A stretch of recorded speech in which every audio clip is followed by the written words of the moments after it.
Bien-aimés dans le Seigneur, que le Seigneur vous bénisse.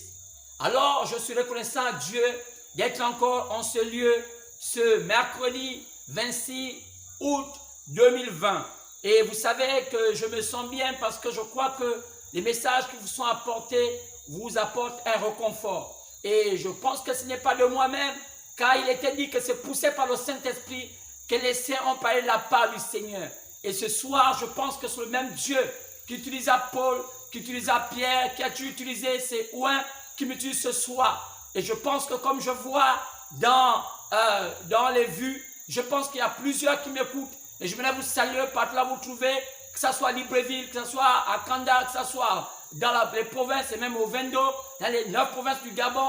Que Dieu vous bénisse. Et je bénis aussi ceux-là qui me suivent hors du Gabon. Que ce soit en Europe, que ce soit en Asie, en Océanie et en Amérique. Et je sais qu'il y en a plusieurs comme ça. Je voulais saluer comme ça la famille Tankès et je voulais aussi particulièrement aussi saluer le frère Tankès. Et il se trouve en France et sa femme appelée notre bien-aimée sœur Sonia. Et je salue leur fils qui se trouve quelque part en Tunisie et Glenn. Et il y en a plusieurs qui nous suivent comme ça, même au Sénégal, la sœur de Vanésia et il y en a beaucoup comme ça, se trouve même hors dans les pays arabes, en Arabie Saoudite, en Égypte. Et je voulais vous dire un coucou dans le nom de Jésus. Dans ces pays compliqués, là où c'est l'islam qui prime, mais je pense que malgré le fait que l'islam prime, vous n'avez pas rejeté l'amour que vous avez pour le Seigneur Jésus-Christ. Car je crois que c'est le seul chemin, car il est le seul chemin qui conduit à la vie. Et je remercie l'Éternel pour la force qu'il me donne encore ce matin.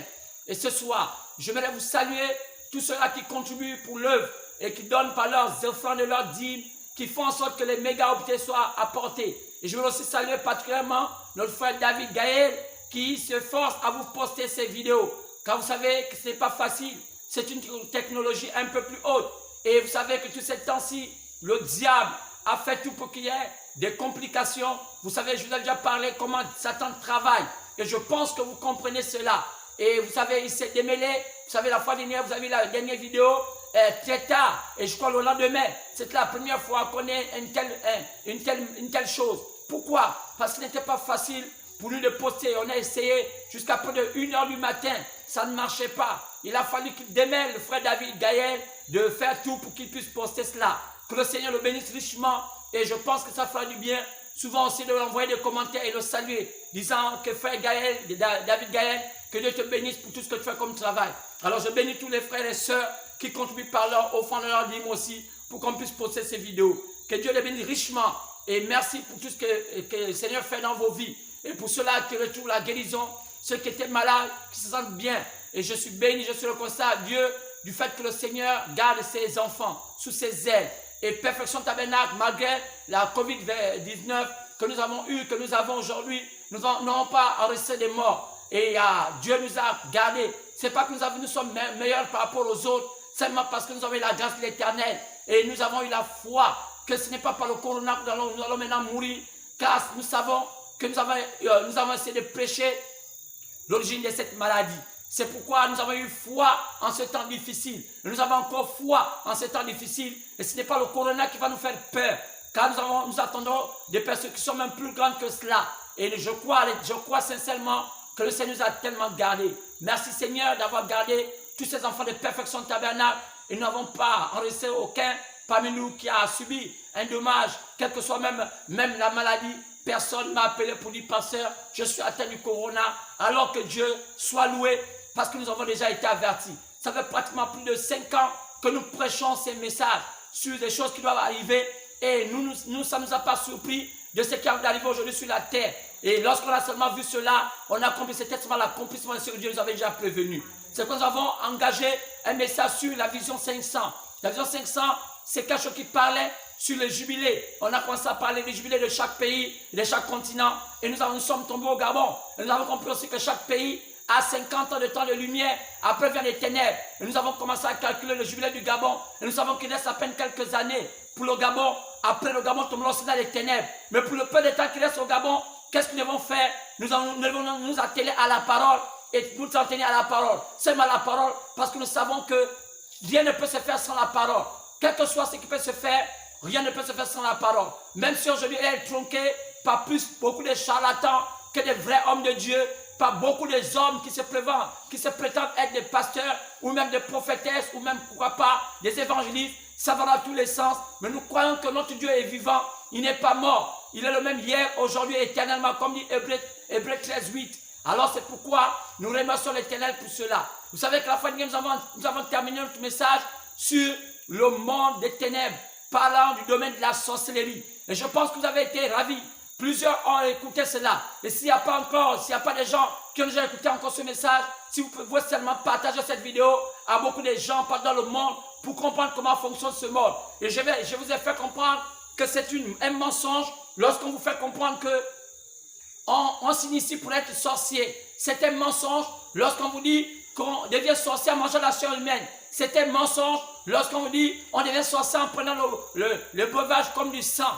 Oh, c'est aussi un mensonge en disant qu'on s'est fait initier dans le rêve. Donc il y a tellement de choses. Et beaucoup de noms se sont immiscés dans le jargon spirituel. On a appris maintenant qu'il y a maintenant dans la sorcellerie la sirène. Dans la sorcellerie, il y a maintenant les sirois. Car la sirène veut dire le féminin. Et les sirois, c'est le masculin des sirènes. Toutes ces aberrations, ce sont des choses qui sont ajoutées par des charlatans qui se disent pasteurs. Comment ne pas les reconnaître? Car la Bible dit qu'on les reconnaîtra à leurs fruits. Lorsqu'ils inventent des choses qui n'ont rien avec la parole. Et ils peuvent dire maintenant que les gens s'initient pour être sorciers. Comment cela peut être vrai alors que c'est un domaine précis? Et je vais faire comprendre comme Dieu travaille avec les prophètes et comme Dieu travaille avec l'Urim et le Tumim, comme Dieu travaille avec les songes et les songes qui deviennent des prophéties. Le diable aussi qui fait la contrefaçon, lui aussi travaille avec les devins, il travaille avec des prophètes et il travaille aussi avec ceux qui sont dans la science qu'on appelle la cristallomancie. Je pense que cela, pas seulement difficile à prononcer, mais ça vient du mot cristal.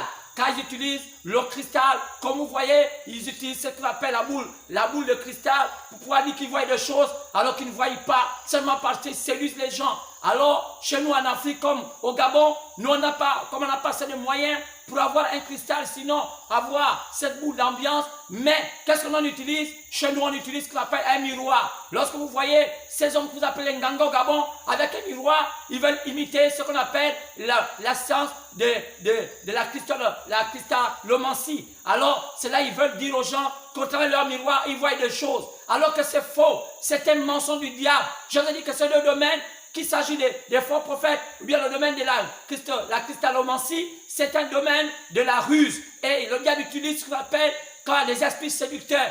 Nullement ils voient des choses. C'est pourquoi ils sont obligés de manger ce bois hallucinogène qu'on appelle le boga, sinon le bois qu'ils appellent le bois sacré pour eux. Alors que c'est une plante qui a été faite comme les autres plantes, qui peuvent aider la nature à se refaire. Comme lorsque les gens sont malades, lorsqu'on essaie de prendre les nivaquines et toutes ces choses. Vous voyez, vous n'allez pas dire maintenant que la nivaquine c'est un bois sacré, alors que ça aide la nature à se faire. Comme lorsque quelqu'un a une fièvre ou cela, je ne pense pas que ça guérit, mais ça aide l'homme à essayer d'avoir une certaine foi pour trouver la guérison. C'est pourquoi je ne pense pas qu'il y a un malade, il y a un médicament qui guérit. Aucunement au monde, il y a un médicament qui guérit. Car la science nous essaie de nous aider à trouver la guérison. C'est pourquoi lorsqu'un médecin vous dit qu'il vous guérit, c'est un charlatan, c'est un faux médecin. Car la médecine travaille avec ce qu'on appelle travaille avec ce qu'on appelle une science qui fabrique ce qu'on appelle des microbes, qui sont des anticorps qui vont combattre d'autres microbes. Et après, on peut aussi fabriquer ce qu'on appelle un anticorps, donc ça dit un antidote.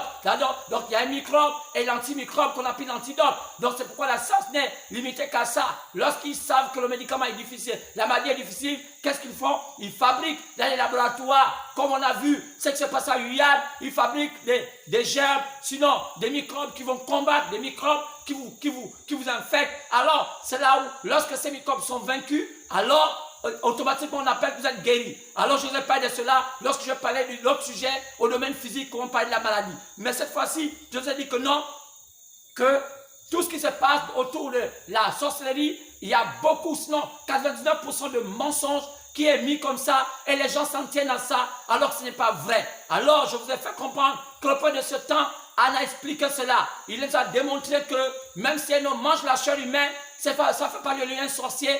Parce que même en Afrique, les gens, avant qu'on soit aussi évolué comme aujourd'hui, il y avait des gens qu'on appelle les bushmen qui ont toujours mangé. Et même dans les temps anciens, nos aïeux, il y a ça beaucoup des années, se mangeaient entre eux lorsqu'ils ne se connaissaient pas. Et ils mangeaient d'autres tribus. Lorsqu'ils voyaient d'autres tribus, ils pensaient que c'était des animaux. Parce que l'être humain, avant qu'il soit développé, il marchait courbé. Alors il n'était pas différent d'un gorille, il n'était pas différent d'un chimpanzé. Alors, lorsqu'on attrapait une des tribus, alors les gens confondaient que c'était un chimpanzé. Alors on le découpait, il était mangeable. Alors c'est pas ce qui a fait de nos aïeux des sorciers. Non, monsieur. Donc quand les gens donnent de telles hallucinations, de tels mensonges, alors il est normal qu'on vienne ici, qu'on vienne démentir. On peut démontrer, je démontrer ça par les Écritures. Alors il peut aussi vous démontrer par les Écritures qui vous montrent dans la Bible. Là où la Bible peut vous démontrer que lorsque quelqu'un mange la chair humaine, il est sorcier. Alors c'est faux, ça c'est un vrai mensonge. Alors c'est vrai, alors qu'est-ce qu'on peut dire? Quand on regarde que William Branham a dit, lorsqu'on imagine la chair, on fait l'examen de la chair du serpent, comme le serpent sonnette, ou bien même toutes sortes de serpents, ou bien lorsqu'on voit la chair de l'escargot, c'est valable à la chair humaine. C'est la même stature. Oui, ce qui manque au pays comme au Gabon, comme à l'Afrique, c'est parfois expérimenter certaines choses. On a besoin d'avoir un peuple libéré dans toutes ces choses, parce que le salut de l'Afrique viendra par la connaissance des choses de la vie. Aussi longtemps que l'Afrique a ignoré la connaissance des choses de la vie, l'Afrique va toujours marcher dans l'ignorance et on va avoir des gens remplis de haine, remplis de toutes ces choses, alors qu'il y a des gens à qui Dieu a investi pour les éclairer et l'Afrique les ignore parce que l'Afrique se limite seulement au manger, au boire, se limite seulement aux choses de la terre, sinon je veux dire au matériel comme en imitant l'Europe. Mais l'Occident, pour en arriver là, ils ont passé beaucoup d'années et ça fait des années d'expérimentation de beaucoup de choses. On est passé dans plusieurs temps, les âges des animaux et à l'âge de l'industrie. On a vu qu'il y a eu beaucoup de révolutions, révolution industrielle, la révolution des ondes avec avec le téléphone, toutes ces choses-là, c'est des mécanismes. La venue de la lumière avec Edison et toutes ces choses. Il y a eu beaucoup d'inventions aux côtés de l'Occident. Mais que fait l'Afrique? L'Afrique fait du surplace et il continue à rêver en disant que non, notre science, elle n'est pas écrite, c'est oral. Mais malgré cela, quel est le progrès que l'Afrique a fait? Et pourtant, cette Afrique qui détenait la puissance au temps jadis, avec l'Égypte, avec toutes les connaissances qu'ils avaient, mais pourquoi ils ont totalement oublié cela? Parce que c'est un continent oublieux, c'est un continent qui appelle être toujours à l'arrière-plan. Mais le temps est venu où l'Afrique devait être désormais au premier plan, parce que tous les continents ont démontré leur savoir. Il est arrivé, il est prévu qu'au temps de la fin, c'est le Sud qui est censé prendre le flambeau, comme lorsqu'on voit le cheminement de la lumière, lorsqu'elle part de l'Est, elle va et descend au Nord, qui est l'Europe, après elle repart vers l'Ouest qui est l'Amérique, après elle descend pour le Sud. Le Sud, c'est l'Afrique, avant de repartir vers l'Orient qui est l'Est. Alors je pense que l'Africain n'avait qu'à saisir cela, parce que manger la chair humaine ou boire le sang humain ne fait pas de vous un vampire, ou bien ne fait pas de vous un sorcier. Sinon, combien de perfusions nous faisons aujourd'hui lorsque les gens en ont besoin d'avoir du sang? Combien de fois nous prenons des poches de sang? Même si on ne prend pas ça par la bouche, mais nous prenons ça par des injections. Mais sinon, quelqu'un ne va se dire que c'est la sorcellerie, parce que c'est du sang que nous prenons, pas peut-être par la bouche, pas parce qu'on ne prend pas ça par la bouche, qu'on va dire qu'on ne prend pas du sang humain. Sinon, c'est du sang qui est mis dans notre corps. Le sang peut venir d'une autre personne. Mais est-ce que nous devenons sorciers? Non, monsieur. C'est pourquoi les témoins de Jéhovah, lorsqu'ils utilisent cela, en disant que non, on ne doit pas se partager le sang, vous voyez, sont devenus tellement hypocrites, parce que leur chef prétendant, c'est un juif qui était moitié américain et moitié juif. Voilà, celui qui a fait les témoins de Jéhovah, ce monsieur américain, en bâtissant cette religion, il a calqué toutes sortes de choses avec l'Ancien Testament, vous voyez, et il a commencé à dire aux gens, ne faites pas les effusions de sang. Et il y a beaucoup de témoins de Jéhovah comme ça, qui sont morts, on n'est pas en manque de sang, mais selon la religion, ils n'ont pas voulu avoir une transfusion sanguine, disant que leur maître, leur chef, comment on l'appelait, ou quoi que je le connaissais, Russell, autant pour moi. Alors, cet homme appelé Russell, leur a dit, ne n'est pas fait une transfusion sanguine. Mais aujourd'hui, vous savez qu'est-ce qui se passe? Les témoins vont maintenant en cachette faire les transfusions sanguines lorsqu'ils en manquent le sang. Qu'est-ce qu'on veut dire par là? C'est l'hypocrisie. Quoi? La religion a toujours amené les gens à l'hypocrisie. Parce que quoi? La religion n'est pas spirituelle. La religion, c'est une mécanique faite de mettre d'or qui imitent le christianisme, qui imitent la chose véritable. Vous voyez, comme on voit aujourd'hui avec notre tradition, les traditions gabonaises aujourd'hui ne sont plus vraiment spirituelles, c'est devenu du charlatanisme. Là, vous voyez maintenant dans tous les coins de la rue, des gens mangeant le bois sacré, disant qu'ils connaissent ceci, pas ceci, et cela, ils mettent les plumes perroquets sur la tête, ils mettent parfois des peaux de bêtes, en disant qu'ils voient parfois des peaux de panthères, disant qu'ils voient des choses, et ils font des rituels dans des mers et par-ci, par-là, avec les arbres, disant qu'ils ont le contact avec Dieu.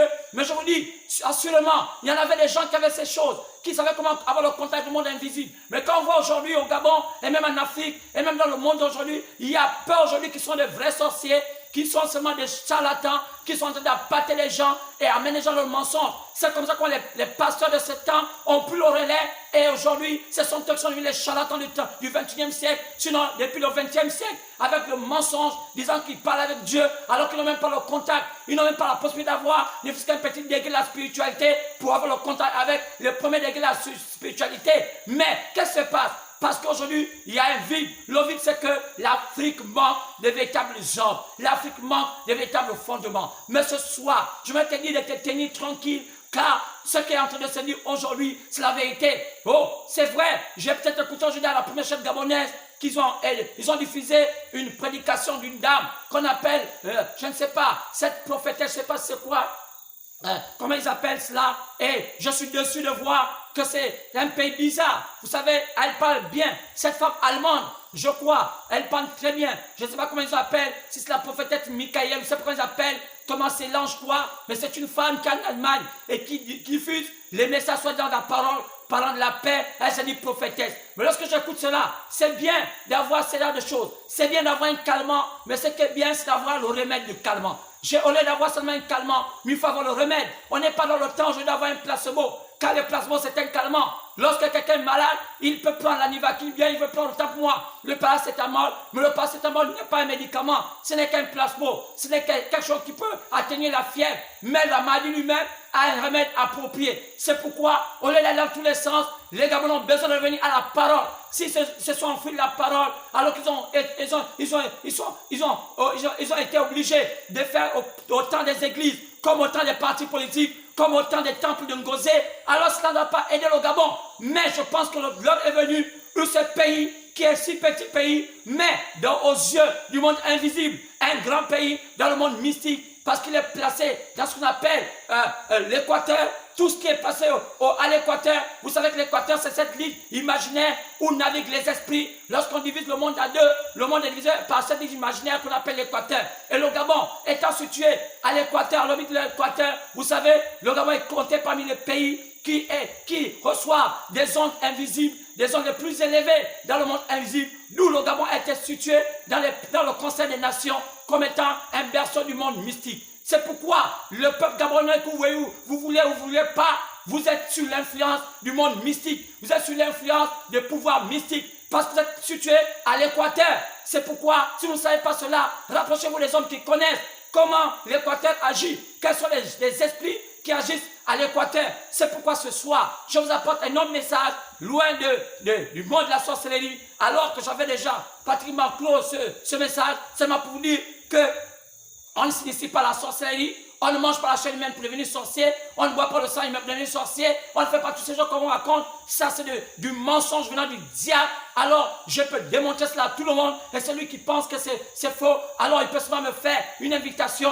J'ai le numéro qui s'affiche sur la fin de mes prédications. Si on peut en débattre, m'amener peut-être dans une chaîne de radio, loin de moi de vouloir faire seulement un défi, mais parfois il arrive qu'à un moment, il faut un défi, parce que pour débouter la fausseté, il faut parfois mettre la fausseté au grand jour. Alors on a besoin d'être là et qu'on amène tous les connaisseurs. On peut voir aujourd'hui que notre pays souffre d'une maladie qu'on appelle le charlatanisme dans tous les domaines, dans le domaine politique, le domaine militaire, le domaine économique, dans beaucoup de domaines, ce pays souffre de l'esprit qu'on appelle le charlatanisme. Vaut mieux avoir des vrais sorciers que d'avoir des charlatans, parce que les charlatans font plus de mal que les vrais sorciers. C'est mieux.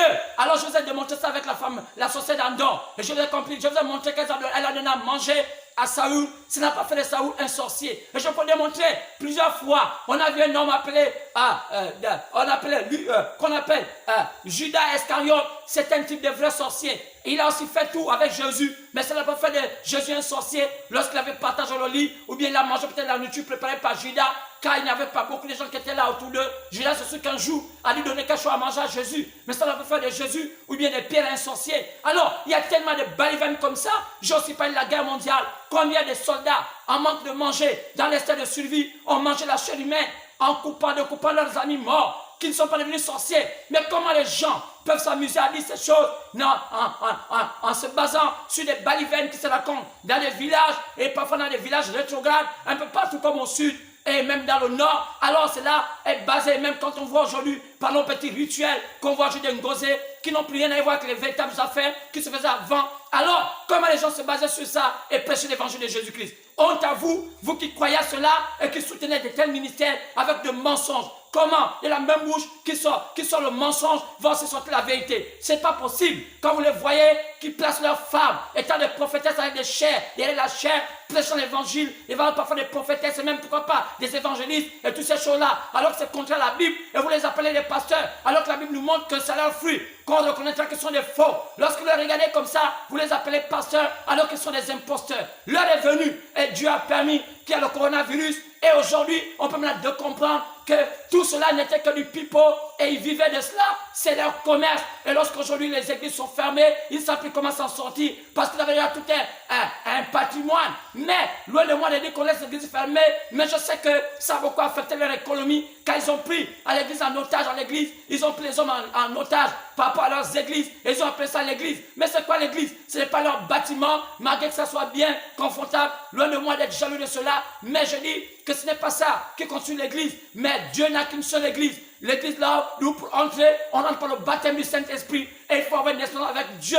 Si vous ne l'avez pas, comment quelqu'un qui dit quel baptême du Saint-Esprit va contenir la parole? Cela montre l'esprit double que Satan a utilisé. Alors, frère, soeur, ce soir, tu prends la décision de quitter ce lieu, quand t'as embrigadé, même si on t'a donné des postes, même si on t'a dit que tu es diacre, même si on t'a donné on t'a donné notre poste comme pasteur adjoint ou associé, si tu continuais à suivre de telles personnes, tu serais mort dans ton péché, car je te dis, l'heure est venue où les véritables chrétiens doivent écouter le son de la trompette, car au Gabon, entre les vivre ces derniers moments de la trompette, maintenant si vous ne comprenez pas cela, garde à vous, parce que chaque fois que Dieu a envoyé la parole et que les gens n'ont pas écouté la parole, qu'est-ce qui se passe? C'est le jugement. L'heure est venue au jugement pour le Gabon, car le temps est venu. Car quand un peuple qui ne veut pas écouter la vérité, le salaire c'est la mort. Alors, si les gens écoutent cela, là où ils se trouvent, le temps de se repentir, de revenir à la vérité et dire Seigneur, quelque chose que je fais, c'est le temps de venir à la vérité. Alors, ce soir, je vais vous apporter un autre message qui va durer longtemps. C'est un message qui va nous prendre beaucoup d'étapes, car on va partir de titre à titre. C'est d'abord le grand thème que je voulais donner ici, c'est la révélation sur le salut du peuple des nations. Révélation sur le salut du peuple des nations et ces événements liés aux prophéties. Révélation sur le salut du peuple des nations et ces événements liés aux prophéties. Alors, pourquoi cela? Vous allez voir que c'est un thème merveilleux. Alors, pour commencer, on va d'abord lire la parole. On va prendre Apocalypse, chapitre 4, partant verset 1 au verset 2. Alors, prenez vos Bibles et vous pouvez vous lever, s'il vous plaît, quand nous lisons la Bible. Prenons l'Apocalypse, le dernier livre de la Bible. Quand vous savez que l'Apocalypse veut dire révélation. Oh, je n'avais même pas à idée de savoir que ma prédication avait un lien avec le mot révélation. Car quand je donnais cela, j'étais inspiré et lorsque je me suis mis dans ma chambre de consécration, sur mon bureau de consécration, je ne peux pas imaginer que ça va être lié. Alors ça montre comment c'est poussé par le Saint-Esprit que Dieu parle à ses saints. Alors, prenons Apocalypse chapitre 4. Partant du verset 1 au verset 2. Apocalypse chapitre 4, partant du verset 1 au verset 2. Alors, vous pouvez seulement écouter attentivement et ceux qui veulent peuvent lire avec moi s'ils veulent. Alors, lisons cette parole. Après chapitre 4, partant du verset 1 au verset 2. Après cela, je regardais et voici, une porte était ouverte dans le ciel. La première voix que j'avais entendue comme le son d'une trompette, et qui me parlait, dit, monte ici, et je te ferai voir ce qui doit arriver dans la suite. Aussitôt, je fus ravi en esprit. Que le Seigneur bénisse la lecture de sa parole, dans le parfait nom du Seigneur que j'ai ainsi prié, le nom puissant de Jésus que j'ai ainsi prié. Amen. Veuillez vous asseoir, s'il vous plaît. Alors, j'ai intitulé ce thème en prenant après chapitre 4, partant du verset 1 au verset 2, révélation sur le salut du peuple des nations et ces événements liés aux prophéties. Pourquoi j'ai intitulé ça révélation sur le salut du peuple des nations? D'abord, plusieurs me diront, c'est quoi le peuple des nations? Parce que révélation, vous savez, révéler, c'est rendre visible ce qui était caché. Et quand on parle du salut, vous savez que quand on parle de salut, c'est quelqu'un qui bascule des ténèbres à la lumière. Lorsqu'on quelqu'un qui était dans l'obscurité et se met dans la lumière, alors il est synonyme de salut. C'est-à-dire que lorsque quelqu'un quitte la difficulté à la joie, c'est un style de salut, un type de salut. Mais ici, il s'agit du salut éternel. Il s'agit d'être en communion avec le Créateur, Dieu, avant que vous ne quittez la terre. C'est pourquoi j'ai le mot salut. Lorsqu'on parle de salut, il est lié à ce dont Dieu vous a prévu après votre départ sur la terre. Parce que tout le monde est en pèlerinage, est en passage sur la terre. Et notre passage sur la terre est un pèlerinage. Et après cela, plusieurs parmi nous ne savons pas là où nous allons nous retrouver. Alors, le salut est cette voie que le Seigneur Christ, Jésus, a donnée à l'être humain pour dire qu'après son passage sur la terre, il est prévu qu'il retourne à Dieu. Alors, c'est ce salut. Mais, il s'agit d'un peuple. Quand je parlais d'un peuple, vous savez, je parlais du peuple des nations. Pourquoi j'ai appelé ça le peuple des nations? Parce que si je disais le peuple païen, il y a beaucoup de confusion dans le mot païen. Quand les gens parlent de païen, souvent vous allez voir que quand on parle de païen, on dit païen, celui-là qui ne vient pas soi-disant dans une congrégation qu'on appelle église. Alors que c'est une aberration. Païen, c'est une catégorie de personnes, des peuples qui peuplent la terre. Parce que vous savez, lorsque le monde fut recommencé à compter le temps, après le déluge, au temps de Noé, vous savez qu'il y a eu 3 enfants de Noé qui ont repeuplé la terre. Il y avait un fils qu'on appelait Sem, l'autre qu'on appelait Japheth et l'autre qu'on appelait Cam. C'est de ces 3 fils qu'est venu le peuple qu'on appelle le peuple païen. Alors, païen pas parce qu'ils sont mauvais, païen pas parce qu'ils sont je sais pas, des démons. C'est soit un peu comme ça comment on décrit le mot païen. Alors, païen a plusieurs formes d'explication. Mais quand on parle de païen, ça veut dire qu'ils sont païens parce qu'ils ont une voie contraire aux autres. Alors, ils pratiquent certaines choses que d'autres ne pratiquent pas. Alors, en les voyant pratiquer cela, on les a dit qu'ils étaient des païens. Alors, vous allez voir que les autres, on les appelle les juifs. On ne les appelle pas juifs parce que c'est leur nom. C'est parce qu'ils aussi pratiquent quelque chose sur la base du judaïsme. Parce que le mot juif vient du judaïsme. C'est un homme appelé Nebuchadnezzar en Babylone qui donna le nom de la tribu de Juda. Donc, d'où est issu le Jésus, pas Judas Iscariote, mais Judas de la tribu. Alors, il y a une différence en Judas Iscariote. Alors, c'est pourquoi ça s'écrit Judas Iscariote, s'écrit avec S à la fin. Donc, Judas Iscariote. Mais alors que Judas, qui est la tribu d'Israël, qui fait partie des 12 tribus d'Israël, c'est écrit avec un A simplement. Donc, on écrit J-U-D-A. Ça, c'est Judas de la tribu. Mais Judas Iscariote, c'est écrit avec J-U-D-A-S. Ça, c'est différent. Donc, vous voyez, donc, pas Judas Iscariote, mais Judas de la tribu. Donc, c'est de cette tribu est issu Jésus. Donc, dès que cette tribu qui avait succédé au sacerdoce, après la tribu de Moïse, qui était la tribu de Aaron, qu'on appelait les Lévites. Alors, donc après, la tribu de Juda a pris le flambeau pour mener les rênes sur le fonctionnement du sacerdoce en Israël. C'est pourquoi aujourd'hui, les Juifs ne sont plus sous le contrôle du sacerdoce lévitique, mais sont sous le contrôle du sacerdoce du judaïsme, de Juda. Donc, ce qu'on les appelle, on appelle ceux qui croient le judaïsme. Maintenant, ceux qui croient le judaïsme, on les appelle les Juifs. C'est pourquoi tout Israël est appelé, c'est le peuple juif. Donc, mais pourtant, tout Israël n'est pas fait seulement de la tribu de Juda. Donc, toutes les tribus aujourd'hui maintenant adorent sous le contrôle de la tribu de Juda. Parce que le Christ est issu de cette tribu. Nous, Paul en a parlé dans Hébreu. Alors, clairement, donc ici, quand on parle de tribus, vous allez voir aussi que les autres là-bas, ceux de Japheth, c'est ce qu'on appelle les Samaritains. Quand on parle des Samaritains, vous allez voir, ce sont des Arabes. Vous voyez? Donc, les Arabes, c'est ce peuple-là qui est mélangé un peu. Ils sont païens, donc ils sont un peu comme nous. Parce que nous sommes des païens. Païens veut dire nous sommes ceux qui sont animistes. Nous adorons un peu tout. Nous avons des arbres, des cailloux et tout cela.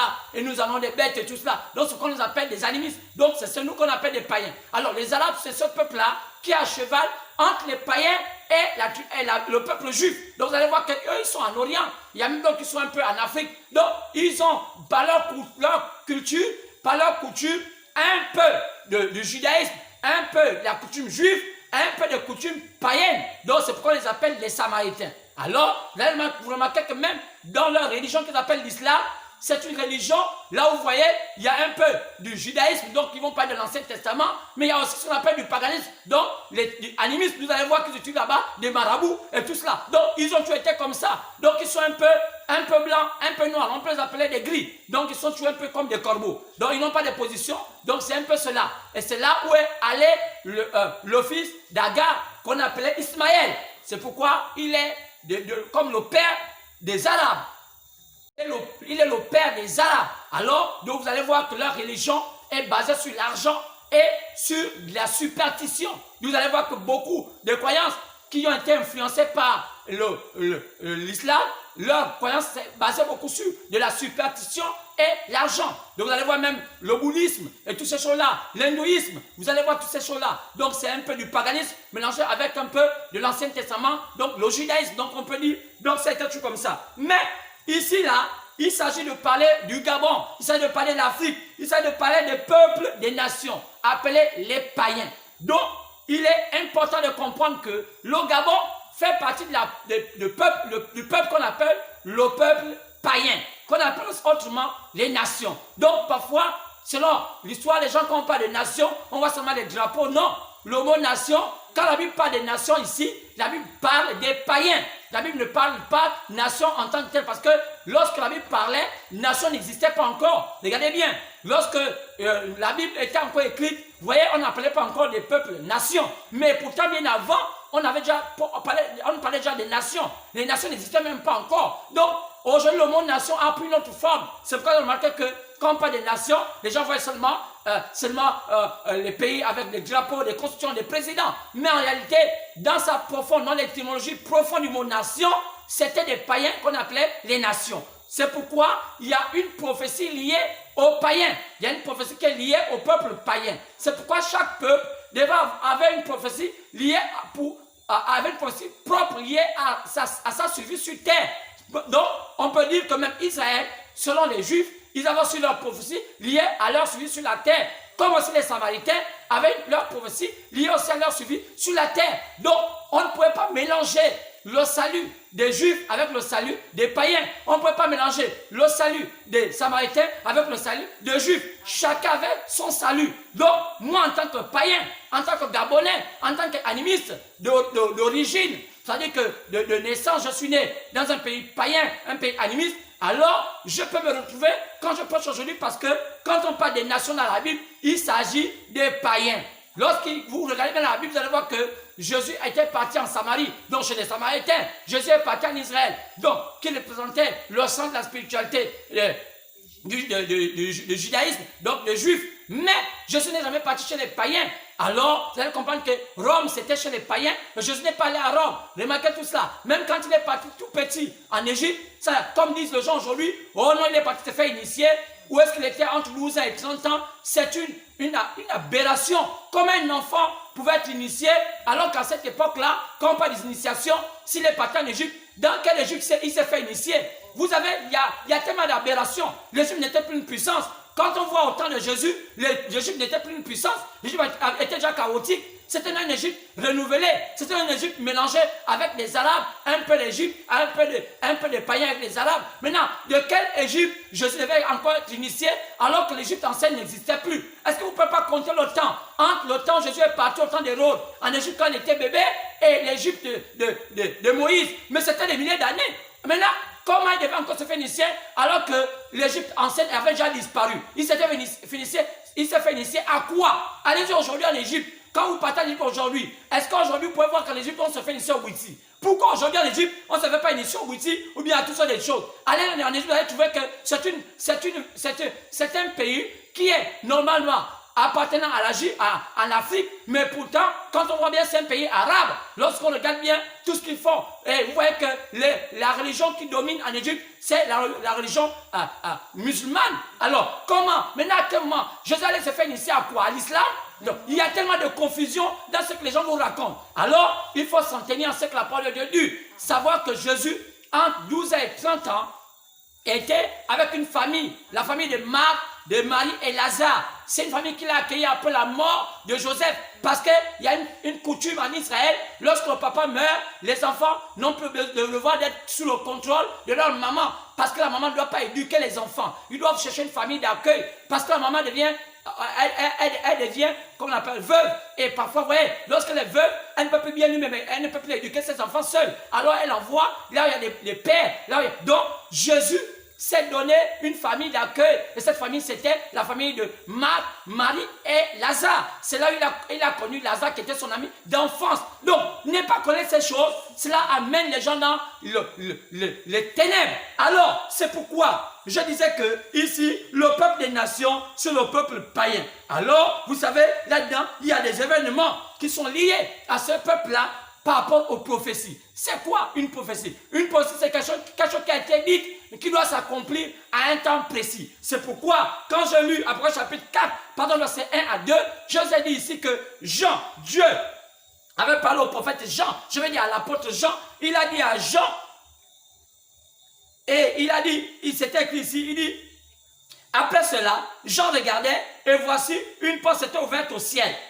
La première voix que j'avais entendue, donc que Jean avait écouté, donnait un son de trompette, donc prêchant l'évangile. Quand on parle de son de trompette, par là, il y a eu une trompette, donc cette voix parut par là. Et il dit quoi? Lui parlant en disant, monte ici. Montez où?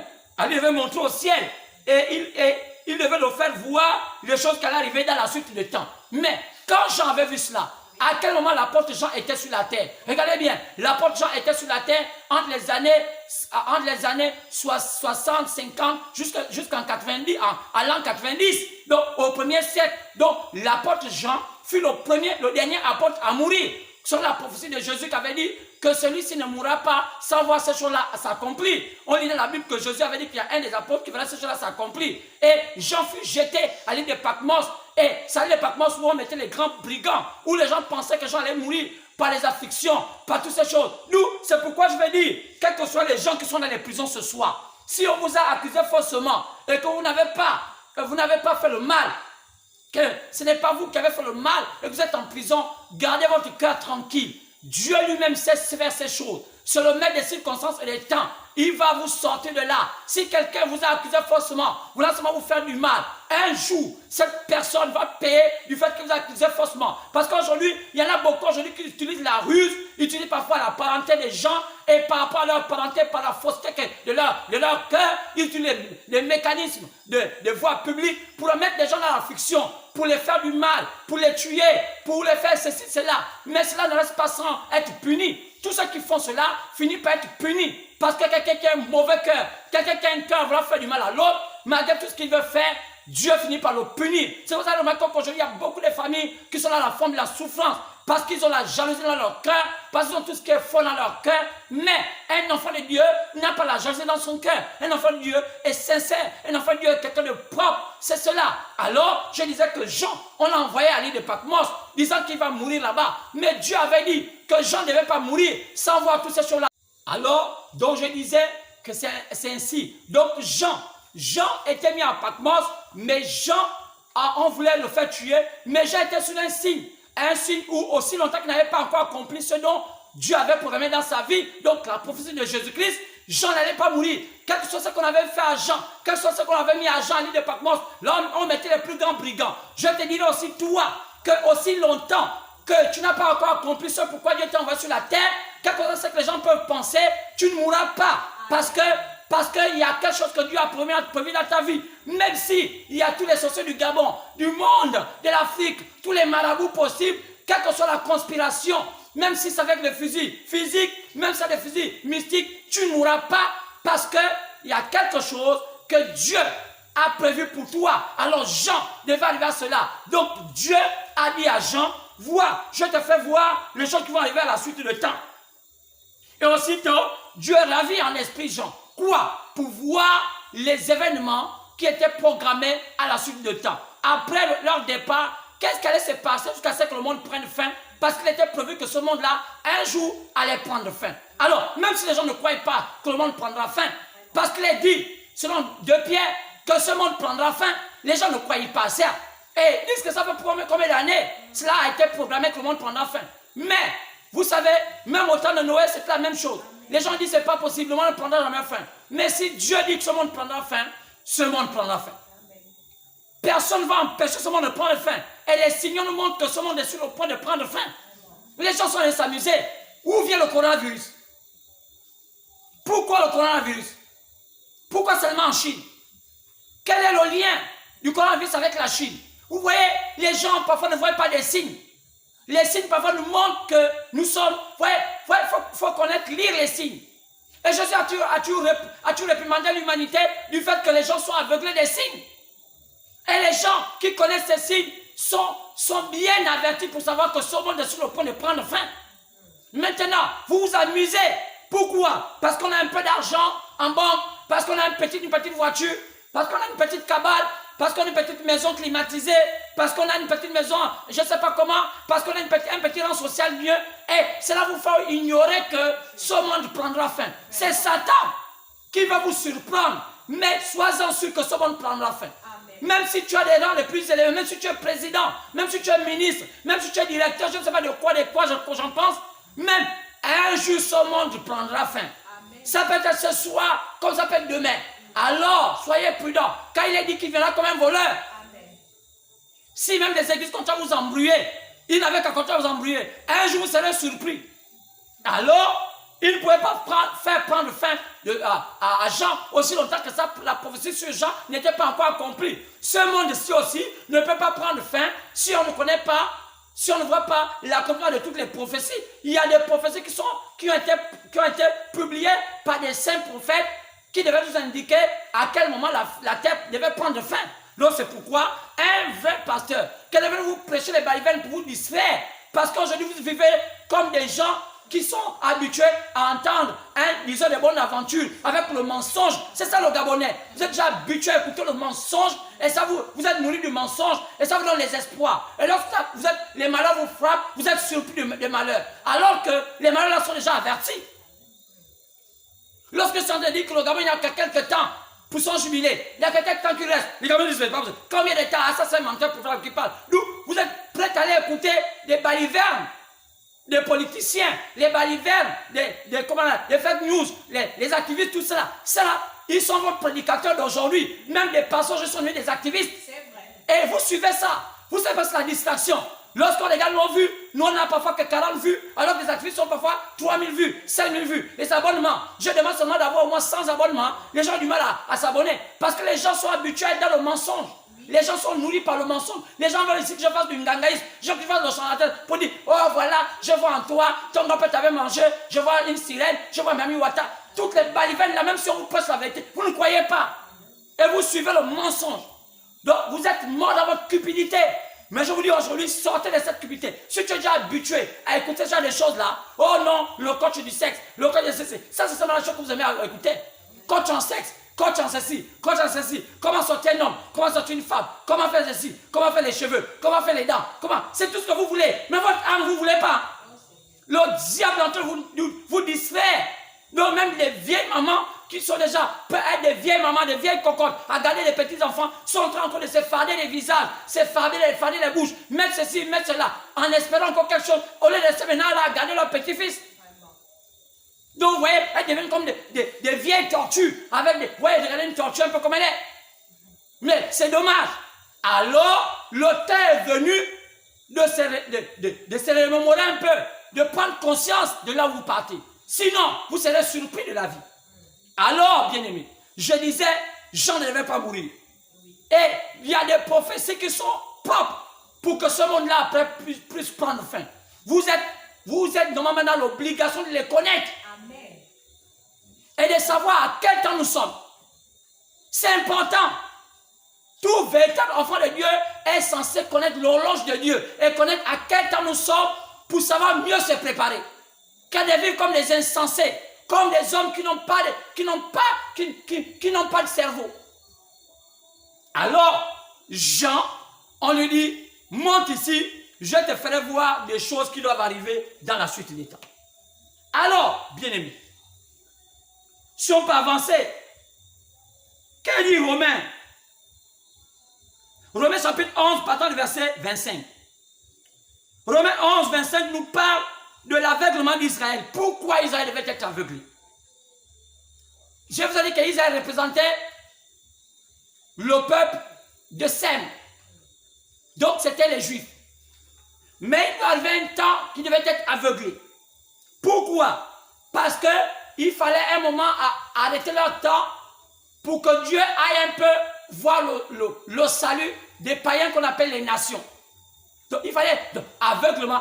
La Bible dit que Dieu a aveuglé Israël pour aller là-bas vers les païens. C'est quand on remarque que dans Actes chapitre 15, partant de 13 à 14, l'apôtre Jacques a dit aux autres apôtres que le Seigneur a d'abord jeté son regard vers les nations pour chercher un peuple qui va porter son nom. Donc les nations qu'on appelle les païens ont quelque chose de particulier avec Jésus. Et cette particularité-là, ils ne prennent pas conscience. Pourquoi? Parce qu'ils sont mal enseignés. La particularité des païens avec Jésus, lisez cela. Il y a une particularité, c'est que parmi les païens, parmi le peuple qu'on appelle le peuple des nations, Dieu, par son Fils Jésus-Christ, le Seigneur de gloire, a décidé de prendre son épouse, ses élus parmi ce peuple-là. Pas le peuple d'Israël, non. Pas le peuple samaritain, non. Le peuple païen. Alors, comment voulez-vous encore penser aux pasteurs qui vous demandent d'aller en Israël pour aller vous laver au Jourdain? Alors que vous avez un privilège. Dieu a jeté son regard vers vous. Il a d'abord avec Israël, selon Romains 11, 25, pour aller vers les païens, donc vers le Gabon, vers les États-Unis, vers le Cameroun, vers le Nigeria, vers tous ces pays-là qu'on appelle les peuples païens. Qui sont les païens? Toutes les nations à part Israël et les peuples samaritains. Les peuples samaritains, ce sont les peuples arabes. Donc, tous ces peuples-là, que ce soit blanc ou noir, mais qui appartiennent au peuple païen, Dieu a décidé que parmi ces pays-là, qu'on appelle le peuple païen, le peuple des nations, il va choisir une épouse. Donc, quand on parle d'épouse, ça veut dire élu. On l'appelle épouse, c'est une métaphore, parce que Jésus n'est pas un homosexuel. Parce qu'aujourd'hui, il y a beaucoup de tendances un peu, quand on parle d'épouse, les gens qui ont l'arc-en-ciel qu'on appelle, je ne sais pas arc-en-ciel, les homosexuels qu'on appelle les PD, vous ne savez pas, excusez-moi, c'est vraiment sale. Alors, ceux-là disent que non, Jésus est le premier PD. Parce que quoi? Ils se disent que Jésus aussi dit qu'il a une épouse parce qu'il a un homme. Alors c'est un style de langage, une manière de parler pour dire les hommes que je mets à côté de moi, mes élus. Parce que vous voulez utiliser le mot élu. Mais on ne peut pas appeler élu si on n'est pas une épouse. Parce que c'est l'épouse qui est élue. Donc c'est pourquoi ce peuple-là, que Jésus choisit pour être un peu particulier auprès de lui, plus proche de lui, il appelle ce peuple-là le peuple élu. Mais c'est écrit où? On peut voir cela dans Ephésiens chapitre 5. Partant du verset 28 au verset 32. On parle du peuple, on parle de l'épouse de Jésus-Christ. Donc, un peuple choisi pour être proche de Jésus. Donc, le peuple choisi pour être proche de Jésus n'est pas Israël, n'est pas arabe, mais est un peuple païen. C'est parmi les païens que Jésus choisit des hommes et des femmes qui vont faire partie des élus de Jésus. Les gens seront plus proches. Même Israël serait plus loin. Mais eux, ils seront plus proches de Jésus. Quelle grâce! Vraiment. Comment ne pas comprendre la joie de l'Éternel? Ceux qui étaient les derniers, Dieu les a fait faire les premiers. Mais qu'est-ce qu'on vous fait vivre? On fait rêver. On vous amène en colère d'une gangaïs. Oh, allez, si vous l'avez, au Jourdain. Allez, prenez les avions, allez en Israël, visitez les endroits où Jésus a marché. Mais c'est terminé. On a dit, on les a d'abord aveuglés. Amen, amen. Donc, Jésus se trouve aujourd'hui au Gabon. Jésus se trouve au Cameroun. Jésus se trouve en France. Jésus se trouve dans tous les pays païens. Amen, amen. Comment veux-tu aller là où Jésus n'est plus, alors que Jésus est venu te manquer dans ton propre pays? Quelle malédiction! Qui vous amène comme ça, vos pasteurs? Amen. Ils aiment la superstition. Parce que si tu te laves dans là où Jésus a mis pied, oh, mais on vous dit que même les pédés vont se laver là-bas. Tout le monde va se laver là-bas. Tous les oiseaux de mauvais augure vont là-bas aujourd'hui. Ça veut dire qu'ils deviennent saints. Oh, c'est la superstition. Les Africains aiment la superstition. Et vous dépensez votre argent. Oh, vous pouvez trouver la guérison au Gabon. Et c'est devenu comme ça la mode. C'est quand même dans le cas qu'au Gabon, la plupart des pasteurs sont étrangers. Pourquoi? Ça devient un business. Parce que le Gabonais ne croit pas un Gabonais. Le Gabonais croit toujours à faire, oh non, je savais prendre un ganga, un marabout au Congo, un marabout au Tchad, en Guinée équatoriale, au Bénin, et il est puissant. Et alors, qu'est-ce que vous faites? Il faut du maraboutage. Quoi c'est? La séduction, le mensonge, et vous croyez qu'il y a des choses meilleures. C'est quand vous êtes comme ça, un peuple sans position. Gabon, lève-toi. Sors de ton sommeil. On a besoin d'avoir un peuple qui se lève. Oh, que Dieu pardonne ce peuple. La Bible nous montre, nous promet recevoir la vérité dans Jean. Jean 14, Jean 15, vous pouvez lire ça là-bas. Il dit, cette vérité est censée vous affranchir et vous rendre libre. La Bible nous avait promis aussi la venue d'un prophète au temps de la fin. Pourquoi? Rétablir toutes choses. Matthieu 17, 10 à 11. Malachie 4, 6 à 5. Et ce prophète devait être appelé Élie. Avant que le monde s'embrase, avant que le monde prenne fin, il est prévu qu'un prophète vienne sur la terre. La Bible nous dit qu'il y aura eu un livre où il sera caché toute la vérité nécessaire pour amener l'homme à être affranchi. Affranchi de son obscurantisme, donc de ses ténèbres. Un livre, Daniel 12, verset 4, Apocalypse chapitre 5, pardon, verset 1. Ce livre-là va être lu au temps de la fin. Tous ces indices-là ne vous disent rien. La Bible nous dit que, Apocalypse chapitre 5, lisez Apocalypse chapitre 5. Ce livre-là, pardon, verset 1, personne ne pouvait lire ni connaître le contenu de ce livre, si ce n'est l'agneau, qui? Jésus lui-même. Donc, c'est un livre, même au ciel, sur la terre et sous la terre, personne ne connaissait les mystères dedans. Frère, mais quelle joie! Mais on dit que ce livre serait révélé au temps de la fin. Mais on dit qu'au temps de la fin, Jésus va avoir bloqué Israël, il va d'abord aller vers les païens. Donc, vous avez la grâce même d'avoir ce livre-là entre vous. Donc, les païens vont connaître le livre-là avant même Israël. Quelle grâce! Païens, qu'est-ce qui vous arrive, Gabon? Toi que Dieu a placé à l'orbite, toi que Dieu a placé là où il y a ce qu'on appelle l'équateur. Donc, en réalité, quand Dieu devait descendre, le Gabon devait être parmi les peuples qui allaient connaître ça. Mon Dieu! Pourquoi vos ancêtres, dans le monde occulte, ont adopté pour symbole la femme? Qui était la femme? Que vous appelez tout à l'heure, tout le temps. Peut-être que vous ne connaissez pas, vous les Gabonais, vous êtes déjà pervertis, embrouillés parce que vous ne connaissez même pas vos origines.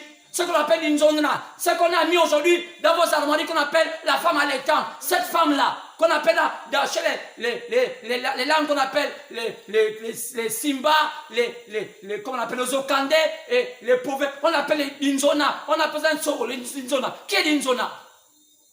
Pourquoi les Gabonais se sont attachés à ce totem? Oh, quand vous allez en France, regardez le symbole de la France, regardez bien, celui-là caché, c'est une femme aussi. Mais regardez, vous ne voyez pas que le Gabon, beaucoup de pays n'ont pas cette symbolique. Mais le Gabon est des rares pays en Afrique qui a comme armoirie le sceau du pays, la femme allaitante. Je ne parle pas du sceau du président. Il y a une différence entre le sceau du plan de la République est le sceau de la République. Le sceau de la République, c'est les deux panthères. C'est ceux-là qui sont censés être ceux qui font animer le pouvoir. Il faut des pasteurs pour enseigner les Gabonais. Pas des blagueurs, des gens qui se cherchent. Et on en a besoin d'avoir.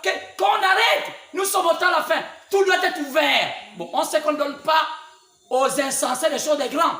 Mais c'est vrai. Mais quand même, nos enfants qui font des grandes études, qui ont des doctorats, qui ont tout ça, ont besoin d'avoir des rudiments. Sinon, ils vont peut-être regarder comment on les voit aujourd'hui. Quand vous voyez les Gabonais, ce sont des papillons. Malgré le fait qu'ils ont même des grands niveaux d'études, mais ce sont des papillons. Quand des gros ventres manger, ils se commencent à manger, danser comme des petits vulgaires. Mais avoir l'enseignement qui les positionne pour être des hommes de demain, des femmes de demain, rien. Pourquoi? Ils écoutent que les balivernes, oh femmes de nuit, mailles de nuit, Syrois, Syriennes, oh Yazi, Maniwata, oh tu as vu, oh tu as bâti, oh tu as rêvé, on t'a l'antine, non, oh, des balivernes. Que Dieu vous pardonne. Que Dieu pardonne ce pays aveugle. Mais comment pourra-t-il, si on dit que seul Jésus lui-même, qui a le pouvoir d'ouvrir ce livre, comment il devait le faire? Puisque quand Jean parlait, Jésus était déjà parti. Oui. Jean prophétisait sur l'Apocalypse, c'était là les années 90. Car Jean a vécu jusque dans les années 90 de notre temps. L'an 90. Jésus était déjà parti depuis l'an 33. Mais comment il allait faire pour montrer aux gens ce livre-là? Puis là, il y avait tout le contenu. Nous, on attendait ça, nous les Africains. Nous, on attendait ça, nous les païens. Comment on allait faire? La Bible nous dit, a promis, dans Jean 16, verset 12, Jésus a dit qu'il devait nous envoyer un consolateur, qu'il devait nous connaître dans toute la vérité. Il nous dirait les choses à venir. Mais où est ce consolateur? Quand on parle de consolateur, il dit l'esprit de vérité. Il dit que c'est l'esprit de vérité. Mais pas l'esprit de toutes les vérités de mensonges que l'on voit aujourd'hui. Il envoie un esprit de vérité. C'est une fonction. C'est un attribut de Dieu. Car Dieu, pour son plan parfait, on a vu cela.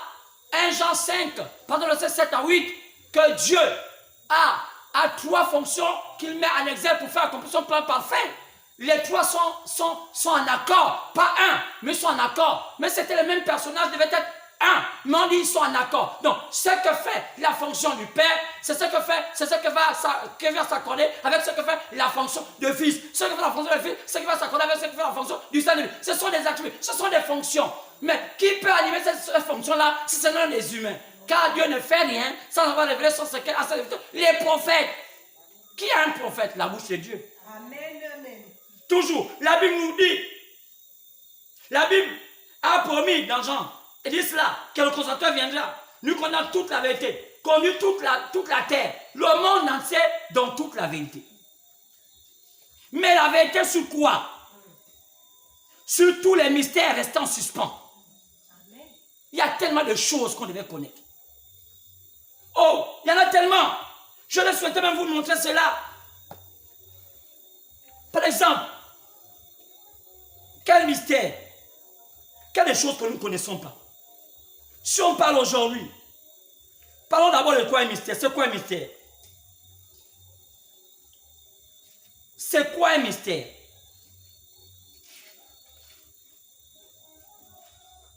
Un mystère, c'est quoi? Voici ce que c'est un mystère. Un mystère est un passage de l'écriture, une vérité qui était cachée précédemment, qui est maintenant divinement révélée. Mais il reste malgré tout un élément surnaturel. Quelque chose qui a été caché, qui doit être révélé. Mais c'est là, il a dit qu'on doit. Le mystère de quoi? Oh, un mystère. Oh, les mystères importants ainsi que tous les grands mystères suivants. Par exemple, comme quoi? Le mystère du royaume des cieux. Comment le monde a été conçu dès le début. Oh. Le mystère de l'aveuglement d'Israël pour amener l'évangile vers les païens. Le mystère de la translation. Comment les saints vont changer jusqu'à ce qu'ils atteignent la stature parfaite. Oh là là. Le mystère de l'église du Nouveau Testament formant un seul corps, composé une fois de juifs et de païens. Selon Éphésiens 3, pardon, verset 1, 11, Romains 16, 25, Éphésiens 6, 19, Colossiens 4, 3, et tous les autres là. Il y a tellement. Le mystère de Dieu, c'est quoi? Matthieu 13. 13 à 1, Matthieu 13, verset 3 à 15. Le mystère de l'église épouse. Qui est l'épouse? Ephésiens 5, 28 à 32. Cette église-là qui épouse. Le mystère de quoi? Il y a tellement de mystères. Le mystère d'enlèvement. Le mystère de Jésus qui est hier, aujourd'hui, éternellement. Il y a tellement. Le mystère de qui? Le mystère de la plénitude de Christ. Dieu incarné dans l'homme. Le mystère de l'iniquité. Écrit dans 1 Thessaloniciens. Le mystère de quoi? Les 3 étoiles, d'Abraham, chapitre 1 à 20. Les 3 étoiles, les 16 âges de l'église. Le mystère des âges de l'église. Le mystère de la Babylone, la grande prostituée. Abraham, chapitre 17, 1 à partir de Babylone, la grande prostituée. Tous les mystères là. Il y a tellement. Le mystère de quoi? Du serpent. La semence du serpent. Qui est la semence du serpent? Comment son enfant dit? D'où je vous ai parlé de cela? Il y a tellement de mystères. Le mystère de l'enlèvement. Le mystère de la seconde venue de Christ. Le mystère du millénium. Le mystère, il y a tellement de choses que l'humanité doit, les enfants doivent connaître. C'est une malédiction de ne pas comprendre ces choses. Vous avez dit ça pas quoi? Pas des pasteurs. Ils ont fait leurs églises uniquement pour distraire les gens. Ils ont leur gain dedans. C'est leur entreprise. Dieu ne les a jamais envoyés. Ils ont les apparences que des pasteurs, mais ils ne sont pas des pasteurs. Oh, que Dieu vous pardonne. Que Dieu vous aide. Que Dieu vous aide. Si aujourd'hui vous pouvez maintenant comprendre ces choses. Le mystère de la tribulation. Le mystère de Gog et Magog. Le mystère de la destruction du monde. Oh, le mystère de l'Armageddon. Il y a tellement de choses que les enfants doivent connaître. Pour être en phase avec le temps. Pour ne pas être perdu. Vous pouvez connaître le vrai et le faux. Le mystère sur le monde de la sorcellerie. Je veux dire, la démonologie. On va vous faire perdre. Quoi c'est? Mais j'ai confiance en Dieu parce qu'il a dit, les élus ne seront jamais perdus. Quelle que soit la séduction, tu m'écoutes aujourd'hui. Même si tu as une église où tu penses de ton passé tellement merveilleux. Parce qu'il est, parfois, il est tellement, oh, il a toute la piété comme cette femme allemande qui parle à la radio Gabon aujourd'hui. Quand vous l'écoutez parler, toujours de piété, j'essaie d'écouter, vous dites, qu'est-ce qu'on dit là-dedans? Et j'entends cette femme, n'ayez pas de mauvaises pensées, vous savez, même si quand tu vois que l'autre est mauvais, pense quand même que parfois dans le mauvais là, il y a quelque chose de bon. Et vous, c'est tellement l'air bien. Mais je sais que c'est là, c'est pas Dieu qui l'envoie. C'est un temps compliqué. Il n'y a qu'à voir même déjà le titre qu'elle annonce elle-même. Elle dit sur le prophète, elle est quoi de nation prévue pour 7 ans. Quand je dis dans la Bible, il n'est pas prévu sur une femme qui va s'élever à part la grande prostituée. Amen. Je pense qu'elle aussi fait partie des filles de la prostituée. Elle a des bonnes paroles, mais elle n'est pas dans la voie. C'est pas tout d'avoir des belles paroles. Pierre aussi a eu des belles paroles. Il a dit un jour à Jésus, ne va pas te faire crucifier. Ne parle pas. Celui qui te fait ça, je vais le tuer. Les paroles étaient belles. Mais ce que Pierre disait là, c'est tout le diable. Amen. Pierre ne voulait pas notre salut. Jésus l'a dit, arrière de moi Satan. Amen. On a dit, mais quand même Pierre, Jésus, comment tu peux dire à notre grand frère Pierre, il a dit qu'on ne peut pas te tuer. Nous on veut te garder. Pierre va te garder. Pierre devait garder Jésus et nous notre salut était où? Vraiment. Mais nous à notre temps, on devait être du côté de Pierre pour dire non là Jésus n'est pas bien. Amen. Mais aujourd'hui aussi, je suis du côté de Jésus. Amen. Pour dire, arrière de nous Satan. Amen. La voix qui vient encore parler dans la radio Gabon là. Qui vient d'Allemagne là. Regardez les problèmes en Allemagne. C'est important que vous puissiez ne pas avoir une femme qui vous gère. C'est vrai qu'elle a l'air bien, Merkel. Elle boit les bonnes bières. Mais ce n'est pas tout de boire les bonnes bières. C'est pas tout d'être là sur la couverture depuis qu'elle est là. Ben, Helmut Kohl qui était là, qui nous a amené la démocratie. Mais elle, depuis qu'elle est là, aucune démocratie. On a vu en Allemagne de bonnes personnes comme Helmut Kohl. Comme Gorbatchev. Parlons de Gorbatchev, surtout Gorbatchev. Ça, c'était mon meilleur président en Allemagne. Gorbatchev. Celui qui a dit, laissez le peuple libre. Cassez-moi les murs de Berlin. Il n'y a plus de murs là. Mais depuis que notre vieille maman Merkel est là, même si elle s'appelle Angela, mais je ne sais pas de quel côté peut être, par Angela veut dire ange. Bon, on ne sait pas de quel côté.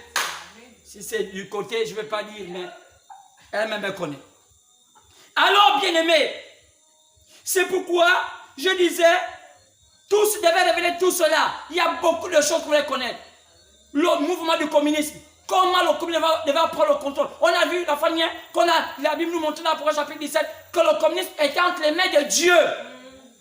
Les pasteurs sont encore aujourd'hui. Non, non, le communisme c'est pour le diable. C'est le communisme qui va faire. Qui vous a dit ça? Oh, Illuminati. C'est Illuminati qui va faire en sorte que, oh, nuages, les nuages. Qui est nuage? Vous savez, il y a trop de confusion dans ce monde. Oh, Illuminati. Qui vous a dit? Le problème, c'est pas Illuminati. L'Église n'a pas affaire à Illuminati. L'Église a affaire avec l'Antichrist. Illuminati sont les hommes d'affaires. Même s'ils utilisent un peu quelques mots de passe-passe par des maisons de lumière. Ce sont eux qui ont fait les républiques. On ne peut pas les enlever ça. Ils ont fait les cafés, ils ont fait ceci, tout. On voit aujourd'hui, tous ces hommes-là, Edison, les Diderot, tous sont les hommes de lumière. Tous ceux qui ont bâti tout ce qu'on voit sur la terre sont les hommes de lumière. On peut dire en d'autres terres sont les hommes de lumière, sont les Illuminati. Mais ce n'est pas de cela que la Bible nous a dit de se méfier. La Bible nous a dit de se méfier de l'Antichrist. Et l'Antichrist, c'est les religieux. Ça n'a rien avec la franc-maçonnerie. Non, monsieur. N'ayez pas peur de ce dont Dieu ne nous a pas d'avoir peur. Mais celui qu'il faut craindre le plus, c'est l'Antichrist. L'Antichrist n'est pas le communiste. Le communiste n'est pas l'Antichrist. Non, même quand même bien que c'est un pouvoir qui vient des ténèbres. Mais ce n'est pas le pouvoir-là qui fait plus peur à l'Église. Le pouvoir qui fait plus peur à l'Église, c'est le pouvoir de l'Antichrist. Ça vient d'où? Ça vient de Rome. C'est religieux, c'est Église. Ça serait beaucoup de facettes. C'est parti à la grande Église mère. Aujourd'hui, nous sommes là dans les évangélistes. Ils sont dépendants d'otages aux États-Unis. Et les gens pensent que c'est Jésus. Le diable lui-même, sous la forme de Jésus, en train d'embrigader les hommes avec un faux message. Et en train d'installer des choses. Oh, femme pastoresse, oh, prophétesse, matriarche. Et tout ça pour confondre. Pour que quand je viens nous trouver, ils viennent nous trouver dans la confusion. Et nous tous on meurt. Que Dieu nous pardonne. Mais, comment y arriver? Nous savons que le Seigneur, pour sa mission terrestre, devait emprunter 4 attributs. Dieu, pour accomplir son plan parfait dans le monde physique, donc terrestre, a utilisé 4 attributs. On doit les connaître. Quand vous lisez ça dans la Bible, c'est quoi un attribut? Un attribut, c'est quoi? C'est une fonction. Et parmi ces fonctions-là, il a utilisé la fonction de fils. On a appelé Jésus fils d'Abraham. On a appelé Jésus fils de l'homme. On a appelé Jésus fils de Dieu. On a appelé Jésus fils de David. Pourquoi ces 4 attributs de fils? Ce sont ces 4 attributs qui avaient un rôle à jouer sur la terre. Chaque attribut avait un rôle à jouer dans un temps précis. Par l'attribut de fils d'Abraham, il a joué ça comme étant un bébé. Il devait être descendant d'Abraham. On peut voir ça dans Matthieu 1. Au commencement, Dieu a la descendance, la pédigré de Jésus. Vous allez voir, machin enfant, tel enfant, juste avant Jésus, il est là. Il était fils d'Abraham. Il était fils d'Abraham. Il était aussi fils de l'homme. Parce qu'il était un prophète. On l'appelait Jésus, fils de l'homme. Prophète, c'était un prophète. Un prophète, on l'appelle fils de l'homme. Regardez le livre de Jérémie. On appelait Jérémie aussi fils de l'homme. Pourquoi? Parce que c'était un prophète. C'est un attribut qu'on donne à un prophète. Jésus devait être quoi? Fils de Dieu. Pourquoi? Fils de Dieu, c'est lorsqu'il devient invisible. Il retourne au trône. Il est invisible, mais il peut encore agir sur la terre. Parce que, n'oublions pas, connaissez bien le mystère de ce qui s'est passé. Quand Jésus est mort, il est ressuscité, il a repris à manger le poisson qui était le poisson braisé avec le miel. Avec quel corps? Une théophanie glorifiée. C'est exact. N'ayez pas peur. C'est ce qui s'est passé, c'est dans votre Bible. Et après, dernière fonction de fils, il serait fils de David. Parce qu'il est prévu qu'il va revenir sur cette terre-là, dans un règne qui va avoir lieu. Même quand les gens ne croient pas ça, il va avoir lieu. N'ayez pas peur que le millénium ne va pas avoir lieu. Le millénium aura lieu. Il n'est pas déjà passé. Même quand les gens disent qu'il y a le pré-millénium, il y a le post-millénium, le millénium n'a pas encore lieu. Parce que il est prévu que dans le millénium, il ne va pas avoir le Vatican. Il ne va pas avoir de pape. Aujourd'hui, on a encore des papes, donc le millénium n'a pas encore lieu. Voilà même les signes. On peut vous démontrer que le millénium n'a pas encore lieu parce que depuis que William Branham a dit cela, il y a encore des papes. Alors, fils de Dieu, le Seigneur est censé être invisible, mais en agissant sur la terre, car là, il est héritier de toutes choses. Oui, monsieur. Héritier de toutes choses. Toutes choses, quand il est fils de Dieu, il est héritier de toutes choses. Avant d'être fils de David, il va d'abord être fils de Dieu. Mais avant d'être fils de Dieu, il était d'abord fils de l'homme comme étant prophète. Mais avant d'être fils de l'homme, il était d'abord fils d'Abraham parce qu'il est descendu de la lignée d'Abraham. C'est clair. Donc, il est esprit quand il est fils de Dieu. Et un esprit ne peut parler que seulement que s'il emprunte le corps d'un humain. Alors, la parole venant au prophète, le Seigneur a l'obligation d'emprunter le corps du prophète prévu au temps de la fin. C'est pourquoi la Bible nous a montré que le prophète venu prévu au temps de la fin devait être Élie, selon Malachie 4, partant de verset 5 à 6. Maintenant, Élie là, selon Luc, chapitre 1, verset 17, ce n'était pas son nom. C'est le nom de l'esprit qui devait habiter ce prophète-là. C'est comme le Messie. C'est comme le Messie, ce n'était pas le nom de Jésus. C'est comme lorsqu'on a prévu, on a parlé de Jésus dans Ésaïe chapitre 7, Ésaïe chapitre 9, on l'appelait consolateur. Ce n'était que des attributs. Mais son nom devait l'appeler Jésus. Amen. Mais avant, les prophètes ont annoncé les attributs qu'il devait avoir, comme aussi en ce temps, le prophète s'est annoncé les attributs qu'il devait avoir le prophète là. Il devait être Élie, mais son nom, il fallait maintenant savoir qui est le nom de la personne qui devait porter l'attribut du prophète Élie. Ça, c'est un prophète. C'est des pasteurs qui doivent prêcher ces choses-là. Et les gens sont positionnés. Ils savent. Oh là là. Un aveugle, les aveugles conduisant les autres. C'est pourquoi le monde entier avait un regard tourné quelque part. Quand on voit bien, c'est pourquoi Jésus même a dit dans Matthieu 24, verset 27, que la lumière que vous voyez avec moi là, qui part de l'Est là vers moi, l'Est ça veut dire l'Orient. L'Est c'est l'Orient. Quand vous voyez l'Est là, c'est l'Orient. Cette lumière là qui part de l'Orient avec moi là, la même lumière là, c'est montré en Occident, donc à l'Ouest. L'Occident c'est où? C'est l'Amérique. Donc, tout le monde, c'est pourquoi tout le monde entier avait un regard tourné vers l'Ouest. Tout le monde. C'est ce qui a amené tout le monde à aller construire l'Amérique. Parce qu'ils savaient que Jésus avait donné une prophétie sur l'avenir de cette lumière-là en Amérique. Ouvrez vos oreilles. Le monde n'a pas été conçu comme ça en vain. Il y a des choses qui devaient se faire sur la terre. L'évangile n'est pas comme vous pensez, on lit la Bible et puis on fait des grimaces. Non, c'est réel, c'est pas du mensonge. Donc, l'Ouest devait être le rendez-vous prochain. C'est pourquoi, avant que la lumière vienne en Afrique, l'Ouest est devenu, l'Amérique est devenue le continent le plus éclairé au XXe siècle. Pourquoi? C'était pour le continent de la fin, c'est le continent où Jésus devait descendre. Pourquoi? Parce qu'il était esprit. Remarquez que, à la première venue du Seigneur, ce sont les mages qui ont repéré la présence du Seigneur sur terre. Matthieu 2, partant du verset 1 à 12. Ce sont les mages qui ont repéré. Vous ne savez pas ce sont les films? Ce sont les mages. Est-ce que c'était les pasteurs? Non. Qui avait reconnu que Jésus était sur la terre? Les mages. Qui sont les mages? Les chrétiens? Non. Les mages d'aujourd'hui, ce sont les francs-maçons d'aujourd'hui. Excusez-moi, peut-être que je coche les pauvres, non, les francs-maçons. Ils m'ont dit que non, je suis contre eux. Je ne suis pas contre vous, les francs-maçons. Chacun joue son rôle. Donc, je suis venu dire aux Gabonais la vérité. Excusez-moi, donnez-moi le temps de leur dire la vérité. Que les mages d'aujourd'hui, ce sont les hommes de lumière d'aujourd'hui, les maçons d'aujourd'hui. Ce sont eux qui ont vu la présence de Jésus à leur temps. Ils sont dit qu'ils sont même allés adorer Jésus. Et ils ont donné à Jésus les présents. Ce sont eux qui ont même déterminé la qualité de ministère que Jésus avait à avoir sur la terre. Ils ont donné quoi? Ils ont donné l'or. Ils ont donné quoi? Ils ont donné l'encens. Ils ont donné l'or. Ils ont donné l'encens. Ils ont donné la myrrhe. Pourquoi des cadeaux qui étaient symboliques? Parce qu'ils connaissaient les symboles. Aujourd'hui, un pasteur va prêcher, on connaît les symboles. Tu peux être intellectuel. Tu peux être comment? Tu lis bien la Bible. Tu lis même tout ce que tu peux lire comme livre. Mais tu dois avoir la partie surnaturelle en toi. L'une des particularités d'un spirituel, c'est connaître le monde, lire les symboles. Les symboles, monsieur. L'or, l'encens et la myrrhe.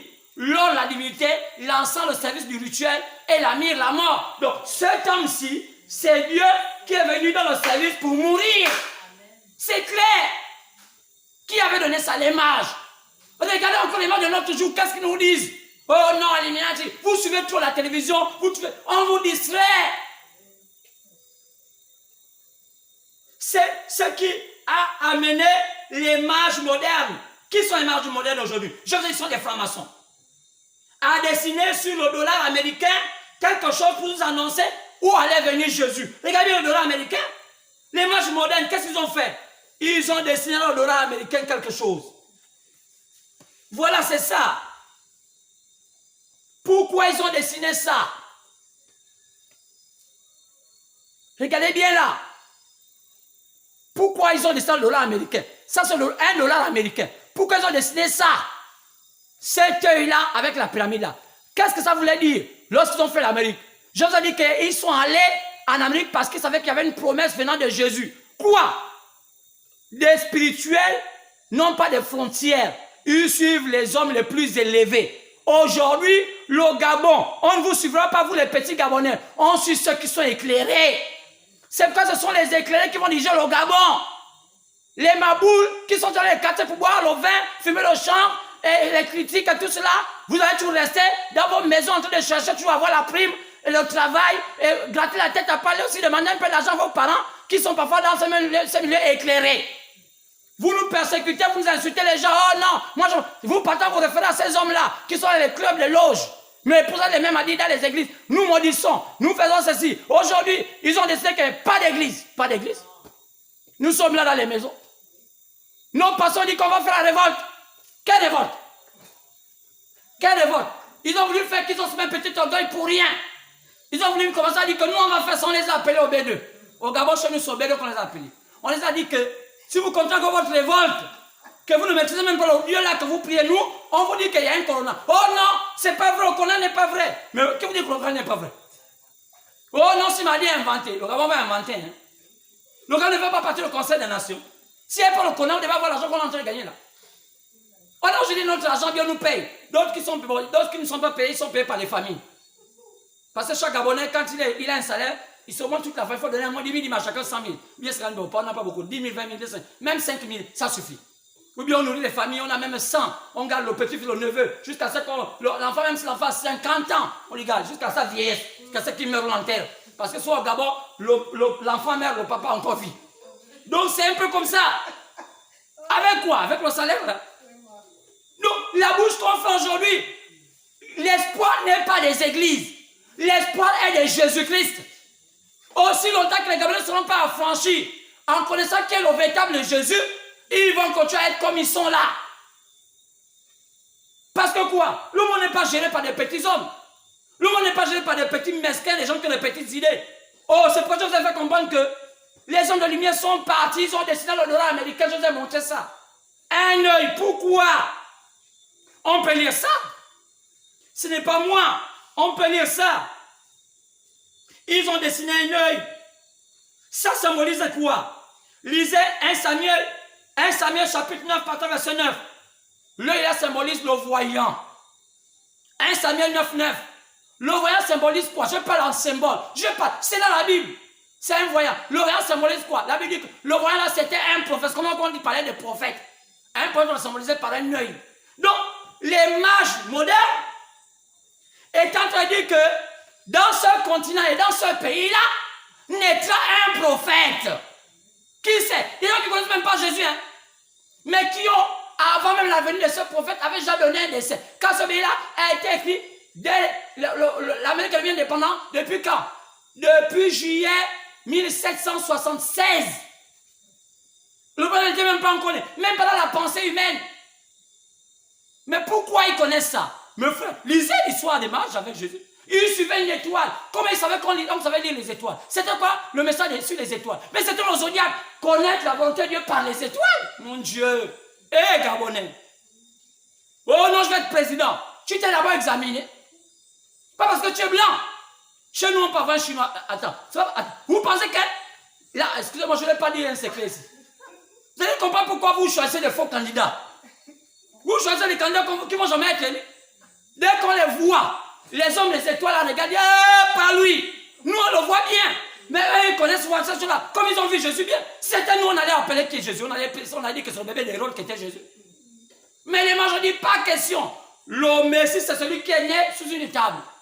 Dans les mains. Donc, aujourd'hui, les gars, quand tu es un pasteur, tu prends. Un faux pasteur, quand même, il n'a même pas les voitures, il n'a même pas une belle église, il ne connaît même pas les grandes personnalités. C'est comme ça qu'on qualifie les pasteurs, les grands pasteurs au Gabon. Donc, pour les Gabonais, celui qui ne connaît pas le président, qui ne connaît pas les grands, les ministres et tout ça, qui ne connaît pas les forces de sécurité et tout ce qui se passe, il n'est pas un grand pasteur. Donc, celui qui connaît toute la diaspora là pour déclarer, oh, allô, mon général, mon capitaine, mon colonel, le procureur, viens m'aider. Celui-là, c'est un vrai prophète. Mais celui qui ne connaît pas ça, ce n'est pas un vrai pasteur. Quelle aberration d'un pays. C'est vraiment la bassesse d'un pays. Lorsqu'un pays n'est pas spirituel, il se comporte comme ça. Donc vous les voyez, les mêmes qui lancent le feu au gouvernement. Ce sont les mêmes là qui cherchent les privilèges du gouvernement. Donne-moi, nomme-moi, oh nomme-moi. Mais pourquoi dites encore aux lumières de vous nommer? Comme vous nommez plus. Quelle honte. Pitié de vous. Les ici appellent ça qui sonne. La honte. Voilà. Donc les Gabonais, qu'est-ce qu'il reste là que la honte? Maintenant, la seule voie qu'il reste, c'est les réseaux sociaux. Congo ça organisé. Dans zéro. Vampire.